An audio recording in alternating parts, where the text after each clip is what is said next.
Welcome all. Today we can solve one problem related to projection of solids, and that solid is inclined to both HP and VP.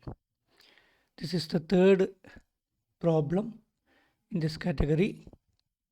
Here we will discuss the projection of one tetrahedron, orthographic projection of tetrahedron which is inclined to both HP and VP. This is the problem. A tetrahedron of 50 mm long edges is resting on one edge on HP, while one triangular face containing that edge is vertical and 45-degree inclined to VP. Draw its projections.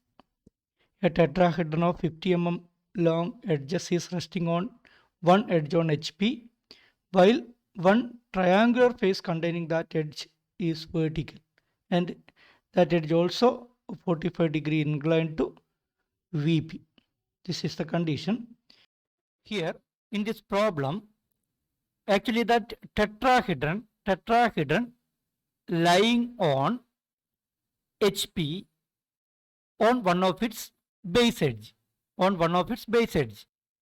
tetrahedron, the tetrahedron lying on HP in such a way that one of its base edges is in HP, so that we can select the base figure like this, because whenever we select that base figure, that equilateral triangle like this, then we can say that this in front view this particular point will become C dash B dash. This particular point will become C dash B dash. That means this point is actually the base edge. And when we completing this triangle like this, front view like this, and tilting this triangle means whenever we tilting this triangle like this, then this point will become C dash B dash. That means that point will become the base edge. That means in this particular case, the tetrahedron lying on HP on one of its base edge. Actually, this point representing the base edge CB or base edge BC. Actually, this point representing base edge BC. So that we can select the first triangle like this. Otherwise, if we select that first triangle like this, then this point will become B. That means that point will become a corner. Then when we tilting this front view like this, this point is a corner on the base. This tetrahedron lying on HP on one of its base corner. Then that is the given condition. Whenever the given condition is the tetrahedron lying on one of its base edge on HP, the base figure, the first pair of figure must be like this. And the given condition is the tetrahedron lying on HP on one of its corner of the base, then the first figure will be like this. Must be like this. Then only we can tilt the front view, and this point will become a base corner. Here, this point will become the base edge. That is the fundamental difference. So that in this particular case, we can select the first pair like this. In this particular case, the first pair in this first figure, this base edge BC must be perpendicular to XY line. Here the point is that tetrahedron is a special type of triangular pyramid in which base sides and slant edges are equal in length. Solid of 4 faces like cube, it is also described by one dimension only. Like a cube, it is also described by one dimension only. Whenever we describing a cube, we have to give one dimension only because all the edges of the cubes are equal. Similarly, here in the case of tetrahedron, there is a one dimension. Description is by one dimension only, that is the base edge or any slant edge. Yes, slant heights and the length of slant heights and base edges are equal in the case of tetrahedron. Tetrahedron is a special type of triangular pyramid. Here, the length of the slant height is given as 50 mm. Length of the slant height is given as 50 mm. In order to draw the top view and front view, here the axis height is not given, so that we can draw the top view of this particular tetrahedron in such a way that one of the slant height is parallel to xy line. In top view, one of the slant height is parallel to xy line. Then only we can represent the true length of the slant height. Any one of the true length of the slant height in front view. Then only we can complete this tetrahedron, because that the axis height is not given in this particular question. So we can draw the equilateral triangle like this. Here each sides having a length of 50 mm. Each side is having a length of 50 mm. Then we can draw the angular bisector to locate the axis point. Angular bisector from each corner. Here this angle, each angle is equal to 60 degree, so that we can draw a straight line which is inclined to 30 degree with any one of the base edge from 2 or 3 corners. We can locate this particular center. This is the center of the tetrahedron or the axis point. Actually, there are 4 triangular faces. One is AOC, triangular face AOC. Another one, triangular face CBO. Another one, triangular face AOB. Then base itself, that is the equilateral triangle ACB or ABC, equilateral triangle ABC, that will give the exact or true shape in top view in this particular position. Because that in that edge the entire solid is resting on HP. Here axis is perpendicular to HP, so that we can project each and every points, A axis point, then B and C. Here this particular point is A dash, because in front view A visible. Then here in this particular case, in front view B visible, C invisible. That means B dash out of bracket and C dash in bracket. Then we can project this particular point and locate P dash base point, and at the top there must be O dash, but we can't locate this particular point now. For this purpose, we have to draw the true length of the slant height. Here in this particular top view, we can see that slant height AO, the top view of slant height AO is parallel to XY line. Top view of slant height AO is parallel to XY line, so that in front view, that slant height A dash O dash must be in true length. Here that true length is equal to 50 mm, so that we can draw an arc having radius is equal to 50 mm and center is equal to A dash, and that will intersect at the axis at O dash like this. We can locate that axis point O dash, and that slant height A dash O dash must have the true length. Here true length is equal to 50 mm.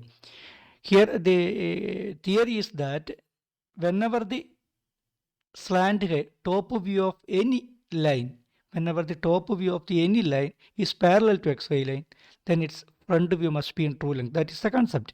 Here the top view of slant height A dash O dash is AO, and that is parallel to XY line. We have created this top view such a manner. Okay, Then we can complete the front view by connecting points B dash, A dash, B dash, C dash and O dash.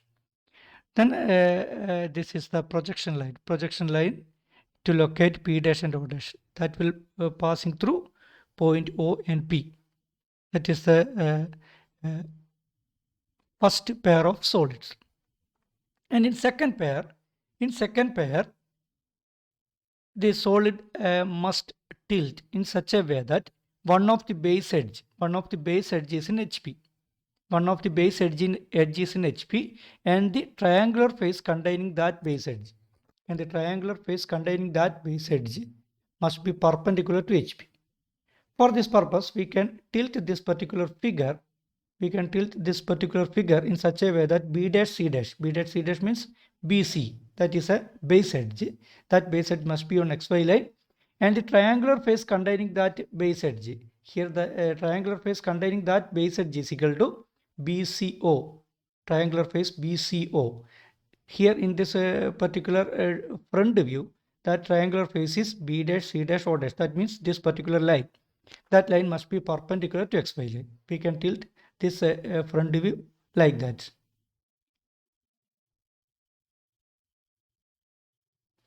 For this purpose, first we have to draw the 90-degree line, and we can locate any random point B1 dash, C1 dash on XY line. Then we can draw the length P dash, C dash, O dash. P dash, C dash, O dash. That must be equal to this one. That must be perpendicular to XY line. Then only that triangular face is perpendicular to HP condition will satisfy. Then only the triangular face BCO perpendicular to HP, that condition will satisfy. And here we can see that this particular tetrahedron is resting on HP on the base edge BC. That means that both the points P1 dash and C1 dash on XY line. That means that edge is on HP. That edge is on HP. Then we can transfer this angle alpha like this. Then we can draw the base. We can transfer this length from first figure to second figure. Then we can locate P1 dash, then A1 dash. Finally we can connect A1 dash and O1 dash. And we can draw the axis also. We can draw the axis P1 dash, O1 dash also. Then this secondary condition, one triangular face containing this edge is vertical and one edge on HP. These secondary conditions already satisfied. Then we can draw the secondary figure. We can locate all the points like this. We can locate A1 here, B1 here. B1 means intersecting point of a vertical projection line passing through B1 dash and the horizontal projection line passing through B. Then we can locate B1 dash, C1 dash, O1 dash, then finally P1 dash. And we can complete the front view as discussed earlier. Here in this particular case, outermost edges of the solid always thick line. Outermost edges here A1 B1, B1 C1 is the outermost edges, and again A1 C1 also outermost edge. We can complete that edges in thick line. Then we can locate other edges like this. Here in top view, slant height A1 O1 is visible. A1 O1 is visible, so that we can draw A1 O1 in thick line. In top view, that edge must be visible. A1 O1 slant height must be visible. Here again, then axis point O1 P1. We can locate P1 here. Then O1 P1 must be in chain line, but we can't represent that chain line in top view because that chain line is collinear with this particular thick line. That chain line is collinear with this particular thick line. That means thick line is visible, but that we can't locate the chain line in top view. So this is the secondary figure. This is the secondary figure. Then in third step, that vertical edge on which the tetrahedron resting on HP is inclined 45 degree to VP. Inclined 45 degree to VP. Here we can see that this inclination is equal to phi, true inclination with HP, because that vertical edge itself makes an angle of 45 degree with VP, not the top view of vertical edge. If we given the condition that top view of the vertical edge makes an angle of 45 degree with VP, then we can say that 45 degree will become beta. That means top view makes an angle of 45 degree with VP, means that 45 degree will become beta. Here that term, this top view, the term top view is not given because that vertical edge itself makes an angle of 45 degree with VP. Vertical edge itself makes an angle of 45 degree with VP. That means that edge is true inclination with VP.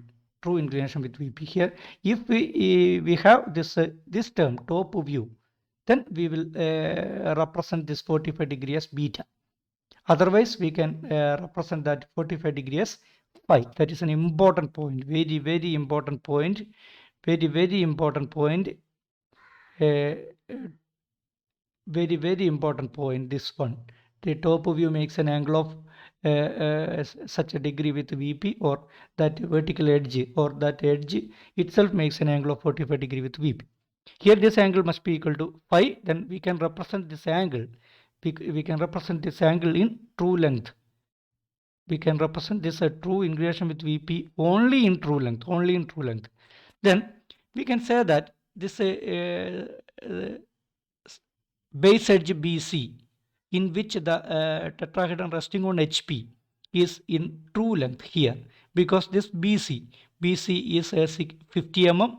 BC is 50 mm. That same length is representing in B1C1 also, because BC is equal to B1C1. That means this B1C1 is in true length. B1C1 is in true length, so that we can represent this phi, true inclination with VP, in true length. Then we can tilt this particular figure like this. Here that angle is equal to 45 degree.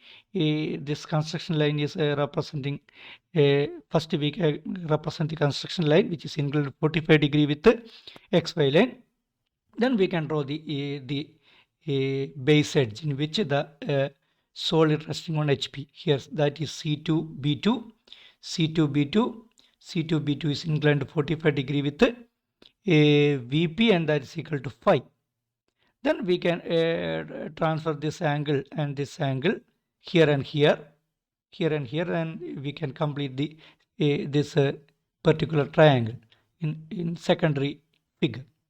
And we can locate O2 also. Then we can draw all the edges as in the case of this second pair. Second pair. Okay, then finally the front view. We can project all these points, and in the final figure we can locate all the points like this. Here this point is C2 dash, this point is C2 dash, then P2 dash, A2 dash, B2 dash, O2 dash, etc. Here we must locate A2 dash, B2 dash, C2 dash, O2 dash, and P2 dash. Then we can say that the outermost edges of the solid always decline in front view. This is the front view. In front view or in top view, outermost edges of the solid always decline, so that we can draw the outermost edges by using thick lines. Here A dash O dash, slant A dash O dash, then O dash P dash, then C dash B dash, then A dash C dash. These are the edges which is at the outermost portion of the solid. In the next step, we can check whether the slant height A2 B2 is visible or not in front view. Here in this case, we can see that the visual rays are directly touching the slant height A2 B2. Then in this front view that A2 dash B2 dash must be in thick line, that A2 dash B2 dash must be in thick line. Similarly, we can see that the slant height C2O2 is not visible because the visual rays are not touching the slant height C2O2 in this front view. In this front view, the visual rays can't touch the slant height C2O2, so that C2 dash O2 dash must be in broken line, and that A2 B2 base edge A2 B2 must be in thick line. Base edge A2 B2 must be in thick line. Other edges are the outermost edges, so that the outermost edges always thick line. There is no other checking options. The outermost edges of the solid always thick line. Then we can check whether the other edges visible or not in front of you by visual ray method. Then finally, axis P2 dash O2 dash must be in chain line. P2 dash O2 dash must be in chain line. And this is the final answer. Then we can discuss other problems in solids in the coming classes. Thank you all.